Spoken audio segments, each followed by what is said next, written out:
International day of persons with disability উদযাপনের অংশ হিসেবে আপাসেনের উদ্যোগে সোমবার এক জমকালো অনুষ্ঠানের আয়োজন করা হয়।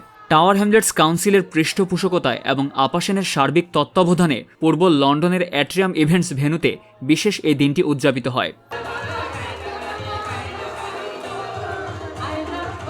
ডিসেবিলিটি নেটওয়ার্কের অংশ হিসেবে আয়োজিত এই অনুষ্ঠানে আপাসেনের শিক্ষার্থী ছাড়াও ডিসেবিলিটি নেটওয়ার্কের অন্তর্ভুক্ত 11টি সংগঠন ও সরকারি বেশ কয়েকটি সংস্থা অংশ নেয়। বিশেষ এই উদযাপনের অংশ হিসেবে শিক্ষা, সংস্কৃতি ও কর্মক্ষেত্রে অনবদ্য অবদানের স্বীকৃতি হিসেবে 20 জনকে সম্মাননা প্রদান করা হয়।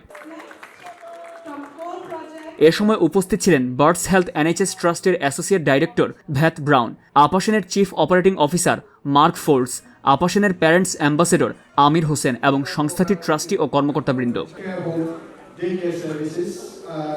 বিশ্বজুড়ে 3রা ডিসেম্বর জাতিসংঘ ঘোষিত আন্তর্জাতিক ডিসেবিলিটি ডে উদযাপনের অংশ হিসেবে প্রতি বছরই আপাসেন শিক্ষার্থীদের নিয়ে এ ধরনের অনুষ্ঠান আয়োজন করে আসছে।